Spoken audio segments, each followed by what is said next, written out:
We're Okay. live. Awesome. All right, we're live. Hello, Hello. everyone, and thanks for joining us. We are live on Women Who Lift Israel with a special guest, Melissa Paris.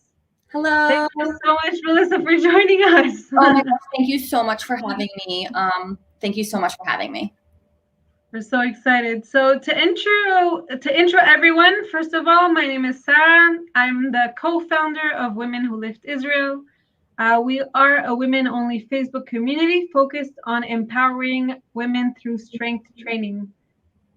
We started these live interviews because we wanted to be able to give all of the wonderful women in our community plenty of inspiration, motivation, advice, and tips from professionals like Melissa and athletes in the field. And Melissa, we are so honored for you to join us this evening. Thank you so much for having me. I'm really excited to be here. Awesome. So for those who don't know Melissa, Melissa Paris is a pre and post-natal fitness trainer and a proud mama of two beautiful kids, cutie kids. I've been following them on Instagram. I'm already in love. And I think we could start with you. Can you give our community a little introduction about yourself, where you're from, what you do? And when did you first become interested in fitness? And Yes. how did you become passionate, in prenatal and postnatal fitness specifically? So I could probably talk for this about, for a full day, but I'll try to sum it up for you guys. I live in New York City. Like Sarah said, I have two kids. I have a 6.5-year-old and a 3-year-old boy. They're a ton of fun. And like everybody else, I've been spending a lot of time with them this past year. So I've got to see their relationship really flourish, which has been really quite beautiful in such a world full of chaos right now. So it's been really nice. For most of my life, my mom was actually quite sick. So I think that inspired me to go into like more. I've always been interested in women's health. And I went to school for nutrition. And when I was in college, my side hustle actually was personal training. So I'm 38 now, I'm gonna be 39 next week. And I've been personal training for a long time because when I left college, I actually wound up staying. I went to pharmaceutical sales very briefly and then realized that I really just wanted to be back in fitness. So I've been in the fitness world since 2005, long time.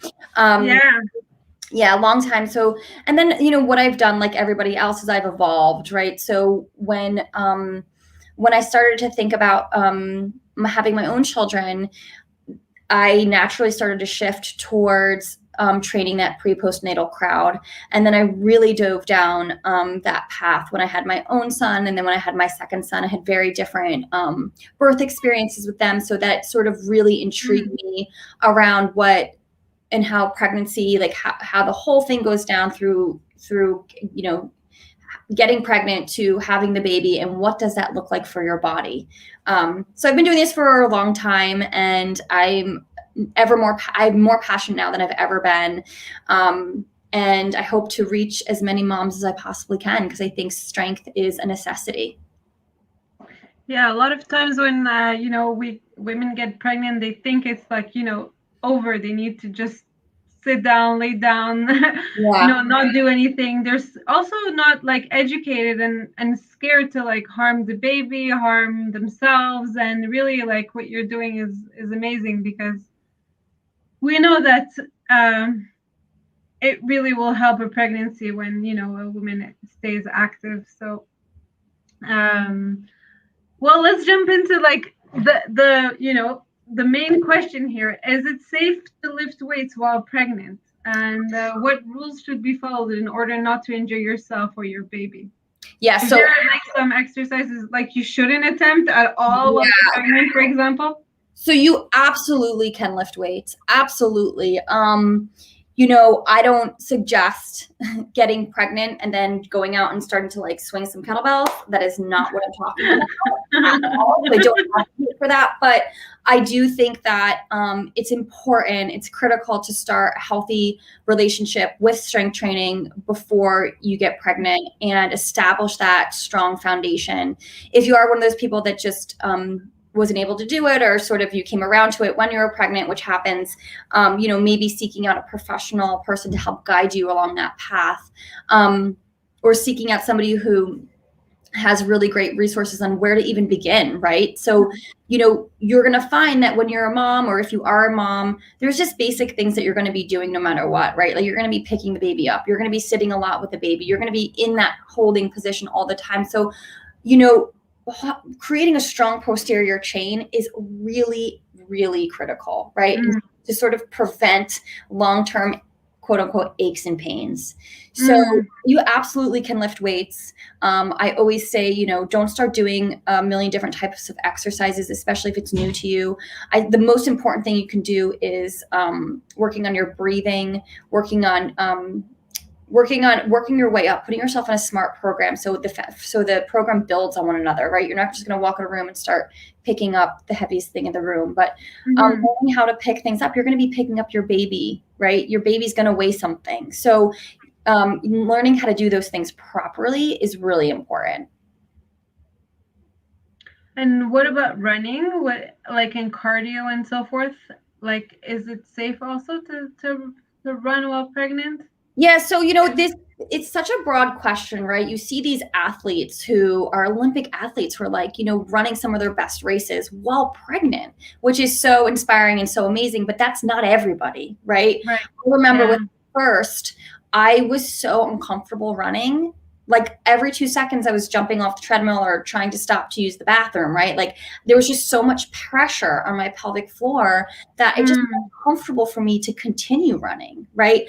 So I think one, it just depends on the person. It depends on what they were doing before, right? So much of it depends. It's like not black and white with some of these things. It's not that it's not safe, right? I think you have to take a lot of this on like an individual basis, right? So, and it's the same thing with lifting weights, right? If something feels uncomfortable, and there's something different between uncomfortable and then also like making it a little bit hard so your body feels challenged so that you see some results, right? Like that's quite different. But like when it came to running with me, with my first pregnancy, I just didn't feel comfortable. So I stopped, right? So, but luckily I live in a city. So like I was walking all around the city, and I was, I'm a trainer. So like I'm living this very healthy lifestyle. So I'm not telling people that it's unsafe to run during pregnancy, but maybe there's other options, right? Maybe it's like switching to a Stairmaster. Maybe it's switching to a stationary bike. So I think that there's just different ways to get your cardio in, if that's like what people are concerned about. I know people are like loving doing their at-home cardio workouts, especially now because we're home. But I think there's other ways to get the cardio in without working through that uncomfortable feeling. And I think just differentiating between, am I like uncomfortable or am I pushing through something a little bit so my body feels challenged, right? So for me, when I was running with my first pregnancy, it wasn't about being challenged. I was like, this is straight up just not comfortable on my pelvic floor. Like it just felt heavy. So I stopped.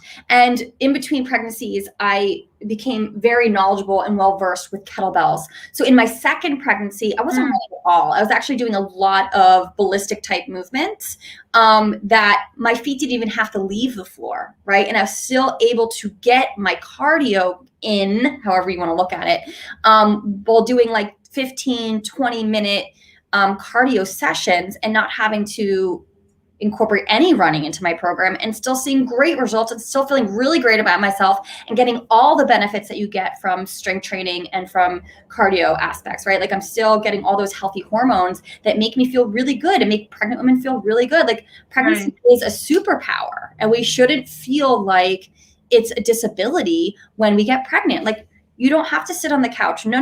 Like now is the time to like prep for birth, prep for recovery, right? So as long as you're having, as long as there's no real issues, as long as you're not bleeding, or as long as you're not nauseous, or, even being overly tired can be something that can hold you back a bit. So, but as long as you're feeling good, You gotta move, right? And the more you move, the better it's going to be for you, the better it's going to be for the baby, and the better it's going to be for recovery.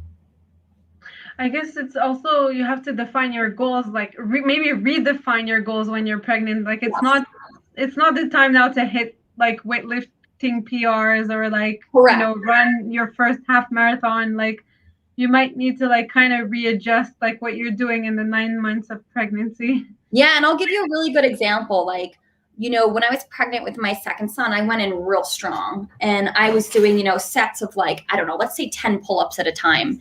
And I really didn't want to lose my strength, but exactly to your point, I was like, you know, I have to reevaluate like what I'm doing here, right? Like, first of all, like that's not even smart to like want to actually still maintain that, right? Like as my pregnancy went on, I was like, okay, like I can't do 10 reps at a time, but I can do maybe 2 to 5 and I could spread it out over an hour and I'm still able to get my volume in.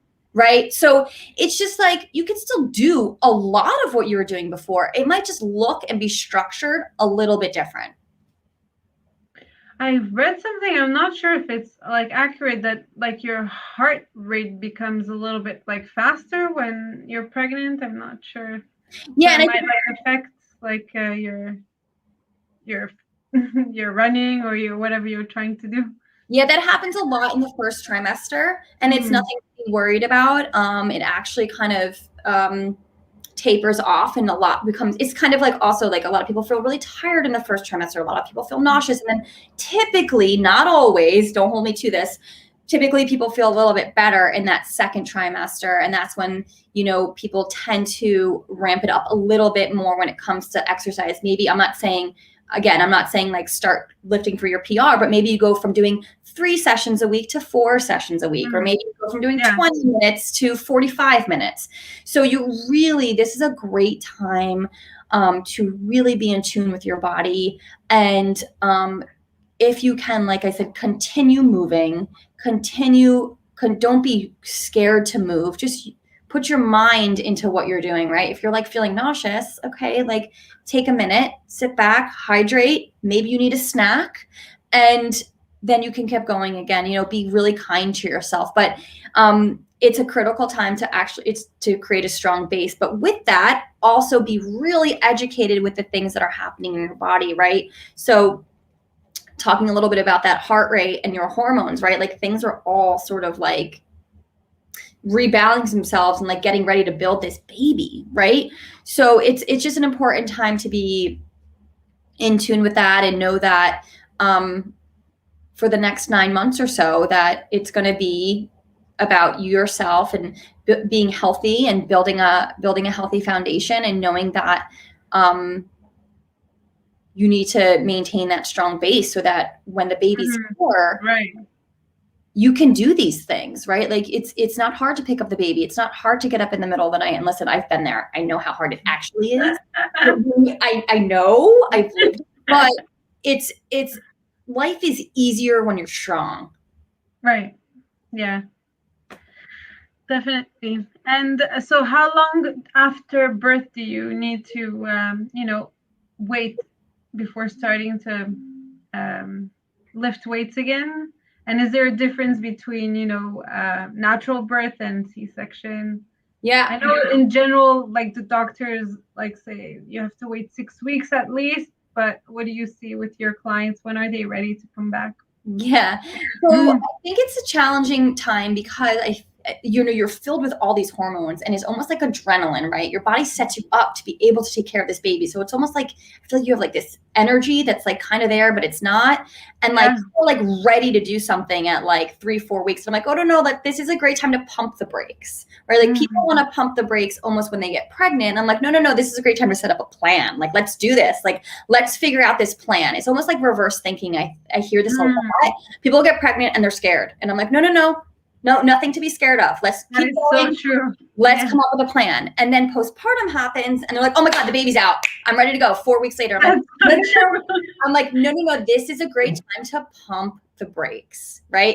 Because what winds up happening is that adrenaline starts to wear off and then you're really tired, right? Also, there's so many different interesting things about this. A lot of women miss, I forget, it's a very high percentage of women that don't actually go to their 6 to 7 week postpartum checkup.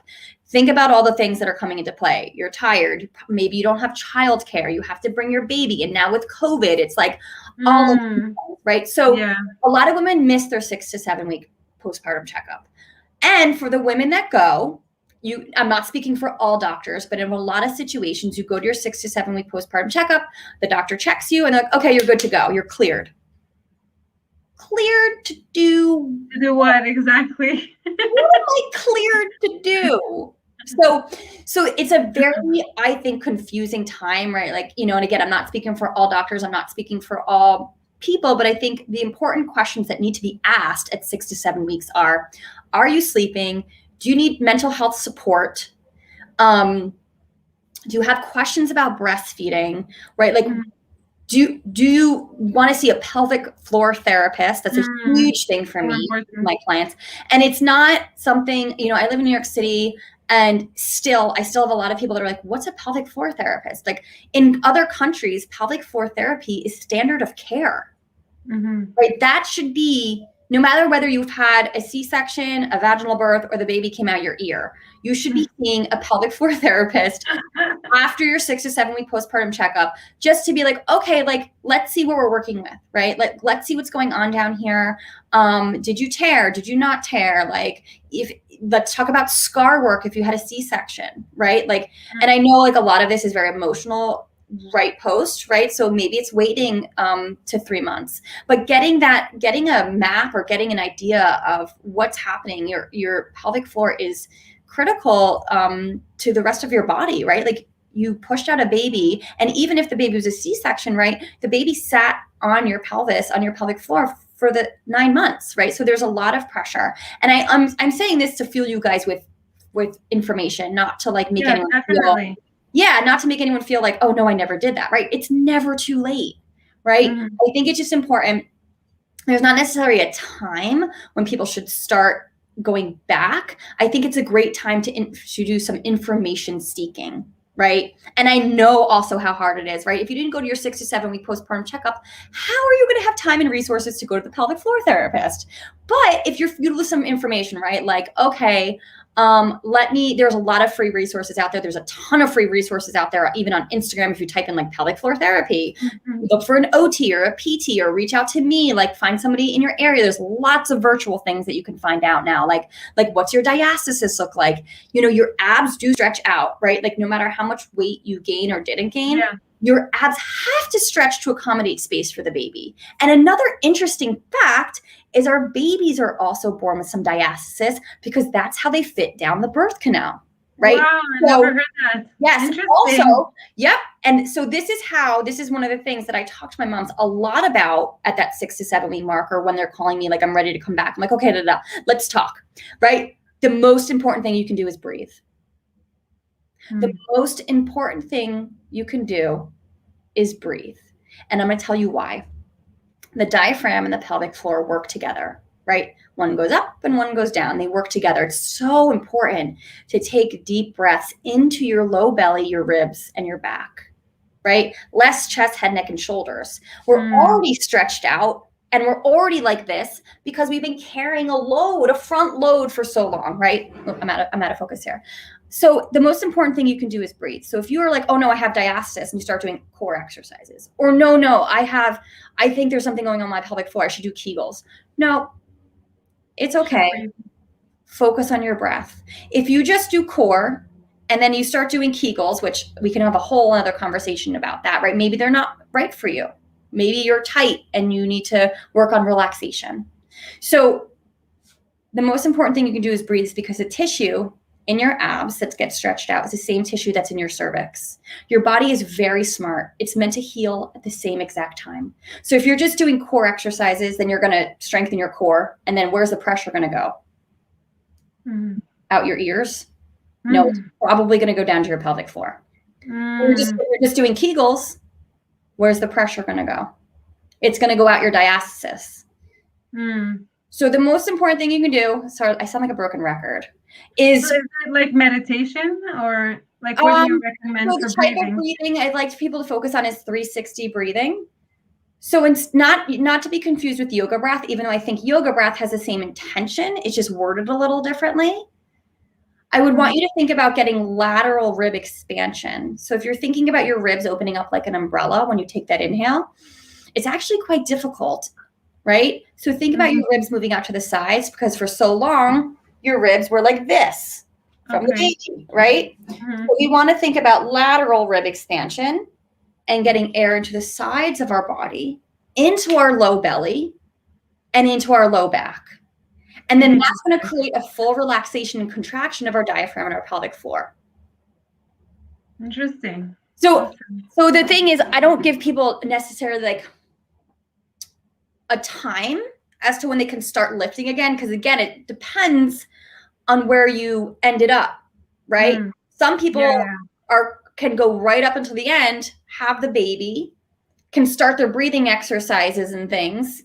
And then maybe at that 6-7 week mark, we start to do that glute work. We start to do hamstring stuff. We start to do a lot of body weight movement to help bring the body back out of extension and back down, stacking the ribs, reestablishing core, internal core, and the inner unit of your core needs to heal, right?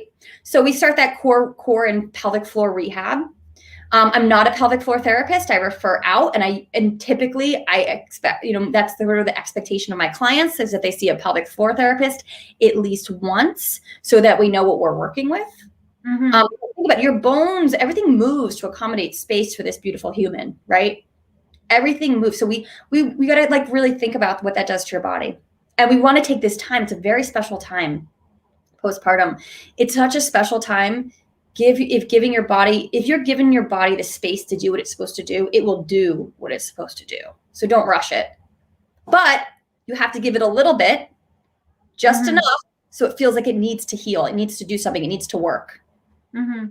So, I think, that I created this thing called the Fit Fourth, and it's supposed to help bridge the gap between that 6 to 7 postpartum week checkup and going back to your strength training routine. It varies on the woman. Some women are like, oh no, I didn't do anything during my pregnancy. I'm like, don't worry, it's okay. Maybe you're just on the program a little bit longer, or maybe you're like, holy crow, I only need 3 months, right? So it's a 3 to 6 month program, depending on where we're at. And it works. Personalized? It's personalized? It's not personalized. It's on demand. So you can do it at your own. Okay, got it. Yep, it's on demand. So you do it at your own leisure. They're short, 20 to 30 minutes. Again, you could stop, start, pick up, wherever.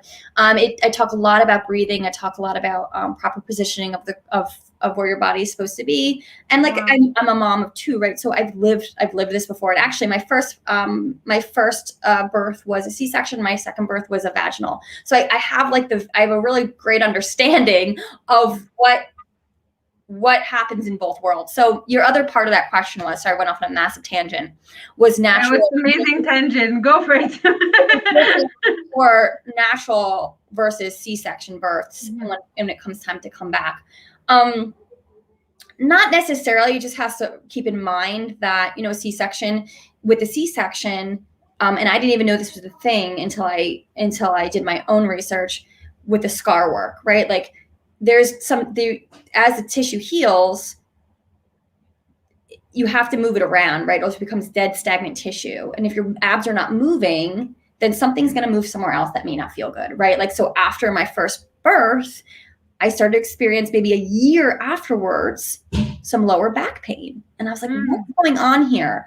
It's like, the more I do, the worse it is. The less I do, the worse it is. I can't sit. Like, everything was sort of, I felt like I was doing all the right things. And then that's when I saw a pelvic floor person, and she was like, Missy, you need to do some scar work. And I was like, what is scar work? So, I think it's something that people think about when they get hip replacement, or they have a shoulder surgery. And it's like, all these things apply to pregnant people too, right? What is scar work? It's just like gentle massage of the scar, so that this tissue, you can get blood and oxygen flowing in there to create healthy, new growth.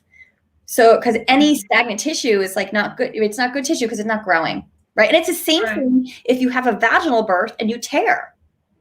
You know, you may have to do scar work in your pelvic floor. And I didn't know about any of these things. And so that's why I really highly recommend people go to the pelvic floor person. You're going to find a lot of things out. And it's like, maybe Kegels aren't for you. Maybe one side of your pelvic floor is tight. Maybe one side is late to the party. I don't know. So it's important because it affects your hips. It affects your knees. It can affect your back.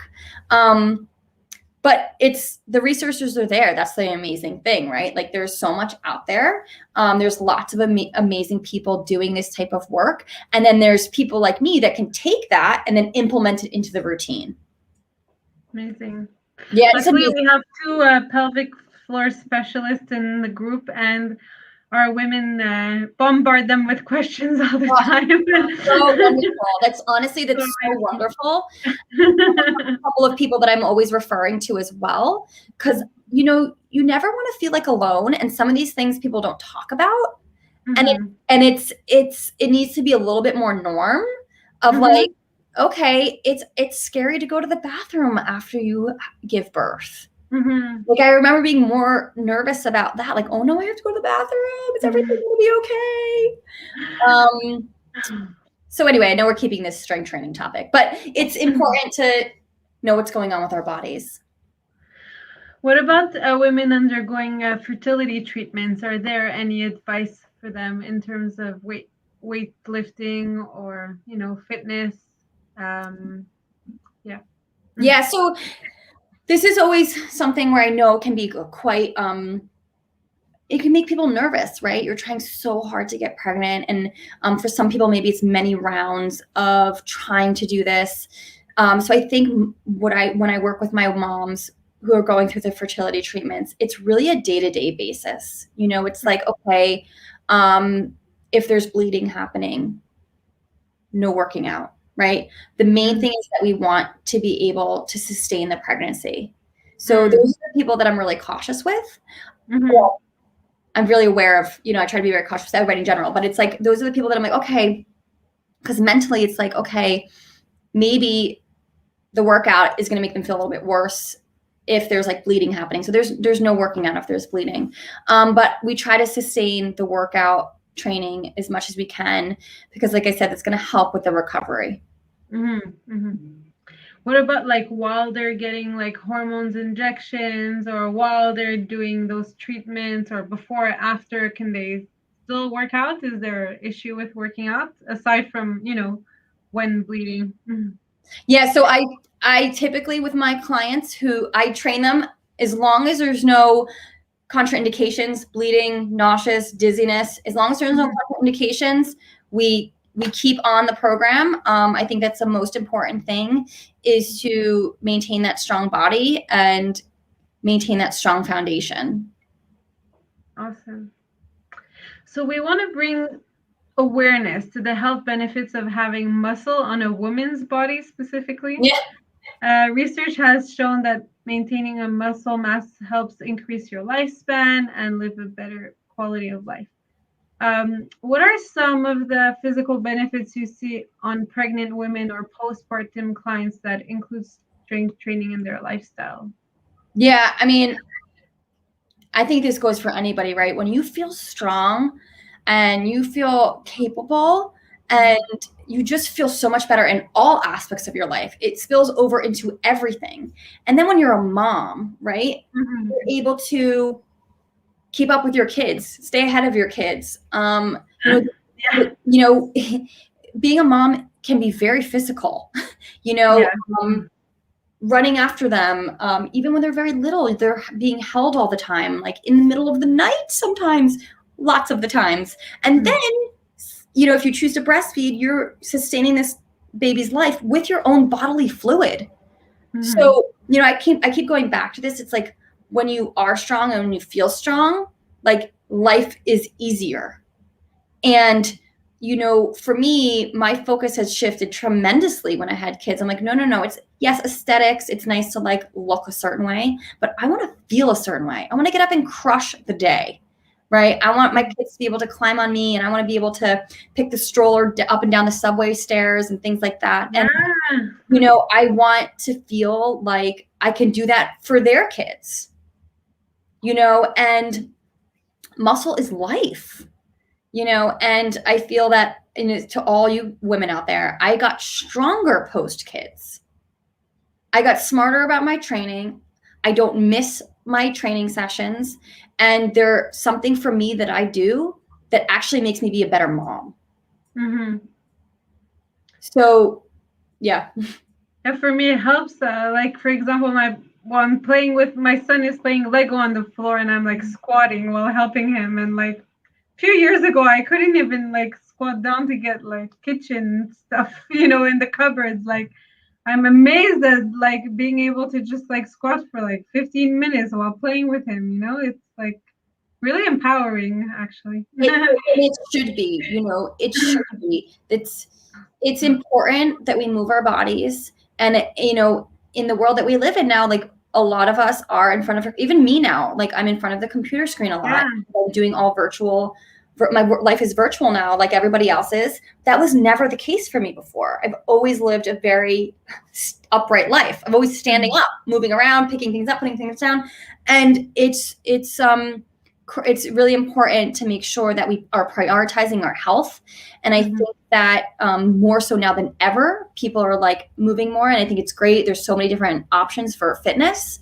And you need to find the right plan for you and come up with a plan and stick to it. Right. Consistency is key. Huge. And be careful not to get injured in order to stay consistent. I'm like fighting a shoulder injury now, and it's like putting me like I'm not able to like train for like the last 2 weeks. It's annoying. Yeah, it's tough. And that's when you have, you know, I think it's important to know when to like wave that load, right? So knowing, and this goes back to what pregnant or not pregnant, but especially my pregnant moms, I'm like, just pay attention to how you feel. If you had a night towards the end of pregnancy, you're like, you know what, you know, a lot of the times this happens towards the end because your body's sort of getting you ready to be up. It's like, you didn't sleep great. Okay. You know, it's time to take the training down. Right. Right. Yeah. It's time to peel back, or maybe today's not the day, you know? For me, basically the gyms reopened like post-corona in Israel because we're basically mostly vaccinated here. So I just went back to CrossFit classes, like thinking I could do the weights that I did before Corona, which got me in trouble. So everyone be smarter than me. Don't go back full blast. It's hard though. Everyone gets excited, right? It's like, you guys are very lucky to almost be fully vaccinated, you know, and now it's important. It's important to know, okay, let's maybe go back. Let's take it back a notch and stick to the program. And, you know, eventually it'll even out. You'll get to those weights. Yeah. So can you talk about the two programs you have founded? You started a little bit to talk about the Bells Up method and the Fit Fourth. So the Fit Fourth is something I was really inspired to create after my second birth. Because like I said, I went to my postpartum checkup and they're like, you're cleared. And I'm like, cleared to do that? I'm like, what? So I was like, this is bizarre. So I was really inspired to create this program called the Fit Fourth. And it's meant to help bridge the gap between the 6-week postpartum checkup and going back to your fitness routine. Mostly I focus on strength. So I talk about strength a lot. And then Bells Up, I have a business partner. Her name is Lacey Lazoff. She created Bells Up. So what we decided to do is marry the two brands. So the Fit Fourth is sort of a precursor to Bells Up. So once you sort of graduate from the 3 to 6 month mark with the Fit Fourth, you can easily slide right into the intermediate or the beginner Bells Up. And it's a program. So it's really easy to follow. It's not like throwing spaghetti at the wall. It's not like I'm going to take a spin class Monday and a dance cardio class Tuesday. It's like, no. You want real results, you're going to stick to a program. So that's what it is. The Fit Fourth is our postpartum program, and it's meant to help get you ready to start lifting weights. And the beginner part of Bells Up is not ballistic. So there's no swinging, there's no cleaning. It's like what moms need. Deadlifting, pressing, putting things back up on a shelf, single leg movements, squatting, all the things we're talking about here. And if you break down the Turkish get up, children move in that capacity, and I was actually going to say this earlier when we were talking about the diastasis, is the way that children or babies heal their diastasis is exactly, it's rolling side to side, Anytime. roll side to side. So those are some of the movements that I mimic in the fit forth, and they come up over and over and over again. You just don't realize it, that, you know, like we don't really talk about it. We don't bring everything back from the kettlebells into like birth, because not everybody's on that track. But when I'm talking about the fit forth, 100%, all those Turkish get up rolls, you're strengthening your midline, just like a child does when your baby's learning to roll over. That's why it takes so long. They're strengthening their core. So you have to do some tummy time with your baby when exactly exactly. Awesome. If you could give the community one simple wellness tip that they can implement today to help them along their journey, what would it be? I would say make sure that you're allowing yourself a little time to incorporate your breathing and really thinking about where your breath is going. Are you up here, or are you breathing into your ribs? And then what are you doing when you're picking up that weight, right? Start thinking about your pressure system, and then you'll probably notice less areas of tension in other parts of your body. It's so interesting. And breathing, you mean like while weightlifting, or just breathing in general, everyday life? Yeah, two different things. So, you know, I think you can just practice this in the shower or now, and it's like breathing in through your nose and then exhaling out of your mouth for twice as long as your inhale. So maybe a 4 count in and then an 8 count out. And let's take a squat, for example. Let's say you're at the top of your squat. Even if it's body weight, take your breath in through your nose, getting air into your tank, right? Just what we just practiced, into your ribs, low belly and back. Squat down. Use your exhale up. So don't lose all your air when you're squatting down, right? You need to you need that pressure to protect your low back. Use your air to get back up. So it looks a little bit different. You can incorporate some of those 4 in, 8 count out, maybe when you're taking a shower, before bed, if you wake up in the middle of the night. And then just think of when you're lifting, think of your breath like you need to fill your tank so you can protect your low back. Right? Because a lot of times we come in hot like this, and then what happens, right? It's like something, I mean, hopefully nothing happens, actually. You know, we can alleviate a lot of aches and pains just through our breath. And it's like so simple. It's there. It's free. That's awesome. I just got so many physio exercises because of my shoulders, and all of them include like breath work. Exactly what you're saying. Yes. Like twice as much breathing out than breathing in, and all of the exercises are focused on the breath. So powerful. So powerful.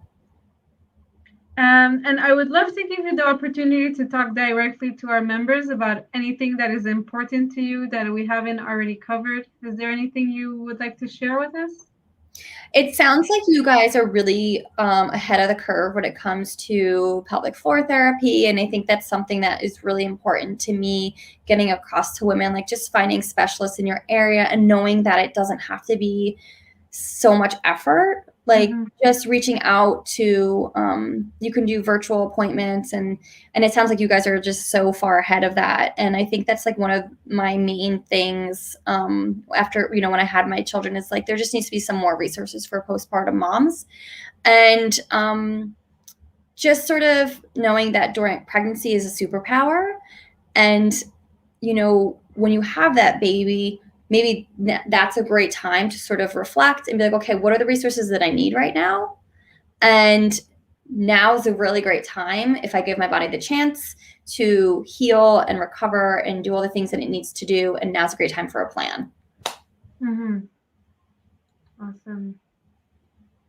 I can see that we do have some questions from the community. Let's see. Okay, from Tamar.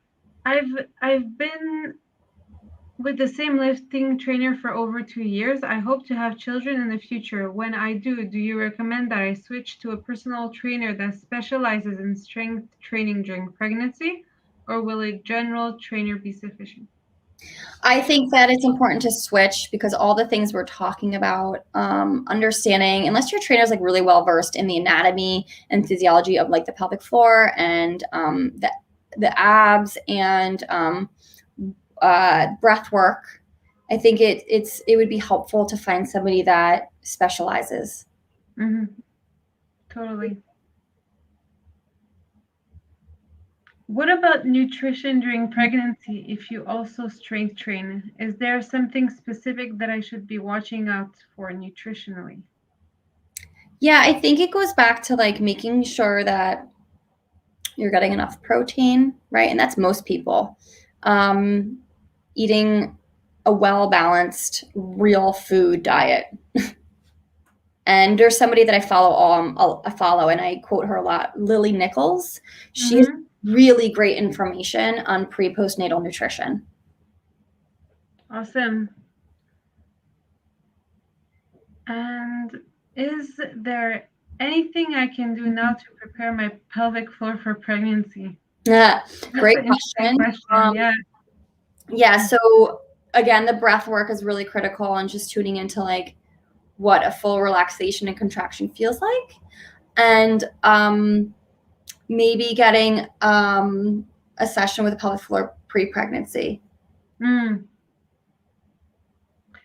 I think you touched this a little bit, but do you see a difference between pelvic floor damage, let's say between like vaginal births and like C-section births? Like, is there a difference in long term, for example? You know, it varies because tissue can be, the type of tissue you have can be genetic, right? Also hydration, nutrition, how much weight you gained, how big your baby is. So all these things come into play. Also, again, that's why it's important post to kind of know where you're at and know where you're supposed to go. Because you don't want to get cleared and then start to go for a run, because you could cause maybe things that weren't there before. So I wouldn't say it's C-section or vaginal specific. I think a lot of your genes come into play with the type of tissue you have, and then there's your nutrition, your hydration, and then there's what you did before, and then there's like, okay, like are you on some sort of plan postpartum? And I see that a lot of like your workouts include kettlebells. Yeah. We actually have a member that's a kettlebell champion of the world or something. She has this medal where she was she had like she won a marathon of snatches with the kettlebells, and we got introduced to the sport of the kettlebells through her, which is amazing. But why did you choose the kettlebell? Like, so they're just so versatile, and I love the movements. Like I mentioned earlier, like running with my first, it was just like I had this like thing where I feel like I needed to like run and sweat, and then you get both with this ball of steel, right? So and they also mimic like a lot of mom life things we do, right? Like holding the baby, rack position, right? Putting the baby, finding something on the shelf, overhead press, front loaded movements. And you could get a lot of bang for your buck in like a 20-30 minute session. Awesome. But I'm assuming, maybe I'm wrong, that there's like some things you should not attempt during pregnancy with a kettlebell, like just like be careful with the belly area. I think the main thing is, so we talked a little bit earlier, like as the belly gets bigger, maybe you decreasing load, right? So maybe you're not doing goblet cleans and then a squat because you had to bring the belt up over the belly, right? Maybe you're holding single side cleans. Something in the way there. So I think it's important. I would think this is the main thing. You want to make sure your pubic bone and sternum stay aligned, right? So you can't twist like this. Making sure that so like you could still do a modified Turkish get up, right? You're not twisting and sitting. You're keeping the pubic bone and sternum aligned. So that's the main thing, the not twisting. And again, going back to the breath work, right? Making sure you're not holding your breath. We're not doing 1 rep maxes when we're pregnant. That's not the goal. Right. Yeah. The goal is to get those endorphins in. Totally. Yes. Yes. Get the endorphins in, stay strong, and information seek about your body. Amazing. Okay, I don't think we have any other questions for now. So for us to close this on a good note, do you have any last words of inspiration and motivation for our beautiful, strong community? Thank you guys for having me. And just keep in mind, you know, pregnancy is a superpower, and you should feel empowered to move and move in a safe way. And it's just, it's the most, it's a miracle, right? So just being nice to yourself and realizing that not only you're growing something inside of you, but you're like able to sustain this life with your own bodily fluid, right? That's wild. You're creating a human. It's crazy. Wild. Amazing. Thank you so much, Melissa. I learned so much from you right now. So it was really, really valuable for our community. Thank you so much for having me. Thank you so much. Let us know where we can find you. So I'm at Melissa Paris Fitness, and I mentioned Bells Up has its own Instagram account. It's called @BellsUpTV. My business partner at Lacey Lazoff, we put our brains together and we have the Bells Up TV, and you can find @The Fit Fourth also under the same umbrellas. Awesome. Thank you so much. Thank you so much, Sarah. Have a great day. Thank you. Bye. Bye, everyone.